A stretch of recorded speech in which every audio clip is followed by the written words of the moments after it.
அடுத்ததாக தன்னுடைய நேற்று தோணி என்கின்ற ஒரு நாவலை வெளியிட்டு தமிழ் இலக்கிய வலகத்தின் புது வரவாக ஒரு நாவலை வெளியிட்ட அன்புக்குரிய சகோதரர் அகிரா. பார்க்கடலும் தேவதையின் பூனைக்குட்டியும் தலைப்பே மிக அருமையான ஒரு தலைப்பு.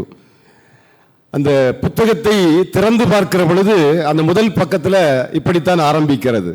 இது இலக்கியம் அல்ல, இது இலக்கியம் அல்ல, உங்களில் ஒருவனின் உடைந்த இதயம். இந்த வார்த்தைக்குள்ள ஏற்கனவே பேசிய பேராசிரியர்கள் சொன்னது போல அது சாதாரணமாக இருக்கிற மாதிரி தான் தோணும். ஆனால் உள்ளால ஏதோ ஒன்று இருக்கு அப்படிங்கிறத ஒவ்வொரு வரிகளிலும் அவர் வைக்கிற அந்த பக்குவம் எனக்கு ரொம்ப பிடித்திருந்தது. இது இலக்கியம் அல்ல, உங்களில் ஒருவனின் உடைந்த இதயம். அப்படி என்ன சொல்றார் அப்படின்னா, நம்ம எல்லாரையும் சொல்லுகிறார், இங்க இருக்கிற எல்லோருக்கும் எல்லோருடைய மனங்களும் ஏதோ ஒரு சூழலில் உடைந்திருக்கும். ஏன்னா அது முழுக்க முழுக்க இந்த புத்தகத்தை படித்து பார்க்கிற பொழுது இது ஒரு காதல் கவிதை என்கிற ஒரு உணர்வு தான் கொடுக்கும். ஆனா அந்த காதலுக்குள்ள மிகப்பெரிய விஷயங்கள் எல்லாம் உட்புகுத்தி அவர் இந்த கவிதை புத்தகத்தை படைத்திருக்கிறார். அப்ப காதலை யாரும், காதல் எல்லோரையும் கடந்து சென்றிருக்கும், அல்லது நாம் காதலை கடந்து சென்றிருப்போம். காதலை கடந்து செல்லாத மனிதர்கள் இந்த உலகத்தில் நிச்சயமாக இருக்க மாட்டார்கள். எனவே காதலை கடந்து சென்றவர்களுடைய இதயங்கள் சில நேரங்களில் உடைந்திருக்கும். எனவே அந்த அடிப்படையில் தான் நானும் அப்படி உங்களில் ஒருவன் என்கிற ஒரு கருத்தை சொல்லுகிறாரோ என்று எனக்கு தோன்றியது. இன்னொன்று, பொதுவாக ஒரு புத்தகம் என்று சொன்னால் ஒரு மதிப்புரை, அணிந்துரை, வாழ்த்துறை போன்ற பகுதிகளெல்லாம் இருக்கும். அவர் அதிலிருந்து சற்று வேறுபட்டு நிற்கிறார்.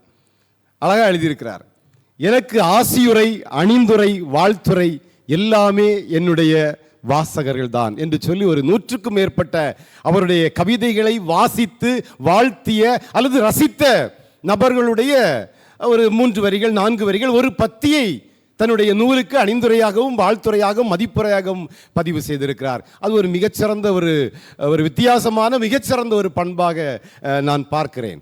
1/4 நூற்றாண்டு காலமாக எழுத்தே வாழ்க்கையாக வாழ்ந்து கொண்டிருக்கிற சுதேகண்ணன் அவர்கள் காதல் மனம் வீசி காதலின் ஸ்பரிசத்தில் காலத்தின் சிக்கல்களையும் காதலின் சிக்கல்களையும் சமூகத்தின் அவலங்களையும் கவிதையாக்கி தந்திருக்கிற அவருடைய திறன் பாராட்டிற்குரிய ஒன்றாக இருக்கிறது. நான் அவர் புத்தகம் தந்த உடனே அன்றைக்கு இரவு கொஞ்சம் படித்தேன், மேலோட்டமாக படித்தேன், முழுமையாக படிக்க முடியவில்லை. என்னுடைய புத்தக வெளியீட்டுக்கான தயாரிப்பு பணிகள் நிறைய இருந்த காரணத்தினால எனக்கு முடியல. எனவே அவர்கள்ட்ட சொன்ன இன்னொரு சந்தர்ப்பத்தை சந்திப்போம் என்று சொல்லி ஒரு சில கவிதை வரிகளை மட்டும், ஒரு சில காதல் கவிதை வரிகளை மட்டும் சொல்லி என்னுடைய உரையை நிறைவு செய்ய ஆசைப்படுகிறேன். தேவதைக்கு மழை தந்த குடைகள் என்று சொல்கிற ஒரு கவிதை அதில் இப்படி எழுதியிருக்கிறார். நீ நனையக்கூடாது பதட்டத்தில் நானும், நான் நனையக்கூடாது பரிவில் நீயும், தொப்பலாக நனைந்தோம். பொதுவாக காதலனுக்கு அந்த உணர்வு இருக்கும். அந்த காதலிக்கு மேலே ஒரு துரும்பு கூட பற்றக்கூடாது.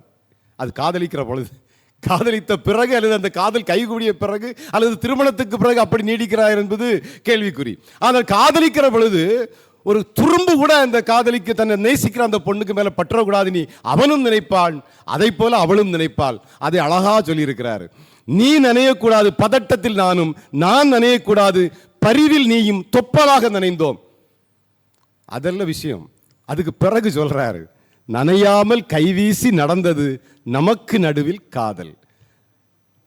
எவ்வளவு அழகான ஒரு கற்பனையோடு அந்த கவிதையை மிக அழகாக முடித்திருக்கிறார். அதுபோல வால் தேவதை என்கிற ஒரு கவிதையில ஒரு சில வரிகள். உன் கழுத்தில் எதற்கு அடையாள அட்டை, உன் கழுத்தில் எதற்கு அடையாள அட்டை, நம் பள்ளிக்கூடத்திற்கு நீதானே அடையாளம். ஸ்கூல் போற பிள்ளைகளுக்கெல்லாம் 12 பீனி போட்டிருக்க, அமிர்தவர்சினியா, ஆமா, பெயர்கள் எல்லாமே கற்பனை என்று எழுதியிருக்கிறார். ஆனால் படிக்கிற பொழுது உண்மையிலே அமிர்தவர்சினி என்கிற ஒரு முன்னாள் ஒரு காதலி இருந்திருப்பாளோ என்கிற உணர்வை கொடுக்கிற அளவிலே அவருடைய கவிதைகள் நமக்கு இருக்கிறது. அதில் எழுதியிருக்கிறார், உன் கழுத்தில் எதற்கு அடையாள அட்டை, நம் பள்ளிக்கூடத்திற்கு நீ தான் அடையாளம். உனக்கு அம்மா, உனக்கு ஐடி கார்டு, நீ தானே ஸ்கூலுக்கே ஐடி. எவ்வளவு பெரிய கற்பனை. பொடிநடை போடும் பொற்கால் குதிரை, பொடிநடை போடும் பொற்கால் குதிரை, உன்னை விட நம் ஸ்கூலுக்கு எது விளம்பரம்?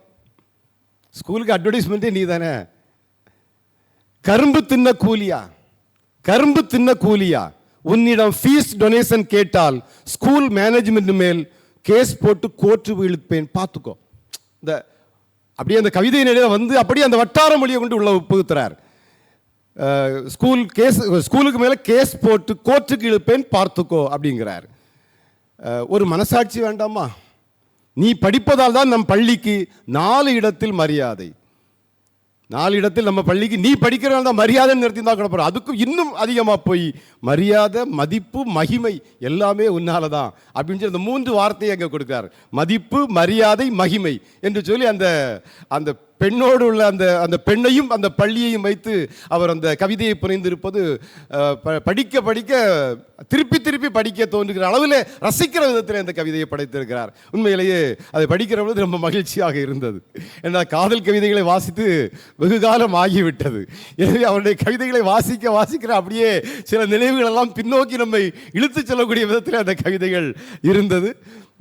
இன்னொரு கவிதை தயிர் சாத தேவதைகள் அப்படிங்கிற கவிதை. இந்த சொன்னேன் இல்லையா, காதல் கவிதைங்கிற போர்வையில் அதற்குள்ளால நிறைய விஷயங்களை அவர் பேசியிருக்கிறார். அரசியல் உட்பட பல விஷயங்களை பேசியிருக்கிறார். அதில் கங்கையை சுத்தப்படுத்த சுலப வழி, நீ ஒரு முறை இறங்கி நீராடினாலே போதும்.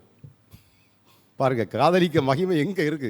ஒரு காதலனாக இருக்கிற பொழுது அவனுடைய காதலியை எந்த அளவுக்கு அவனுடைய கற்பனை சிறகு விரித்து பறக்கிறது என்பதை சொல்லி இருக்கிறார்.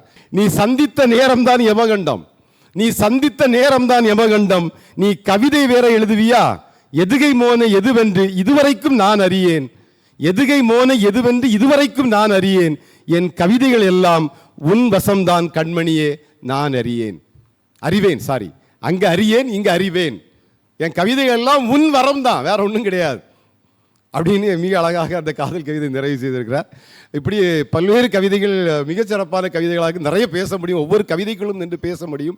ஒரு ஊடகத்துறையிலே பணியாற்றக்கூடியவர், தொலைக்காட்சியிலே பல்வேறு ஊடக நிகழ்வுகளை முன்னெடுத்தவர். நிச்சயமாக அப்படி ஒரு ஊடகத்துறையில் இருக்கிற பொழுது பல்வேறு அழுத்தங்கள், பல்வேறு பிரச்சனைகளை சந்திக்க முடியும். நிச்சயமாக அவர் நிறைய சந்தித்திருப்பார். அதுவும் அவருடைய கவிதைகளிலே தெரிகிறது. அதிலும் குறிப்பாக இந்த 4 வரிகள் நிறைய பிரச்சனைகளை சந்தித்திருக்கிறார் என்பதை உணர்த்துகிற ஒரு 4 வரிகள் இருக்கிறது. அதிகார வர்க்கத்தின் முன் என் மயிர் கூட ஒரு அங்குலம் வளையாது, பத்திரிகை தர்மம் நான் படித்ததல்ல, தாய்ப்பாலுடன் நான் குடித்தது. மிக அருமையான வார்த்தைகள். பத்திரிகை தர்மம் நான் படித்ததல்ல, தாய்ப்பாலுடன் நான் குடித்தது. இது எனக்கு பிறவியிலே வந்தது, எங்கள் அம்மா ஊட்டி வளர்த்தது. இதை யாராலும் நினைச்ச முடியாது, மாற்ற முடியாது அப்படின்னு சொல்லி மிக அழகாக அந்த கவிதையை நிறைவு செய்கிறார். இப்படி பற்பல கவிதைகளை மிகச்சிறப்பாக வழங்கியிருக்கிற நண்பர் கவிஞர் சுதே கண்ணன் அவர்களுக்கு என்னுடைய வாழ்த்துக்களை தெரிவித்து நேரமின்மையால் விடைபெறுகிறேன். நன்றி, வணக்கம்.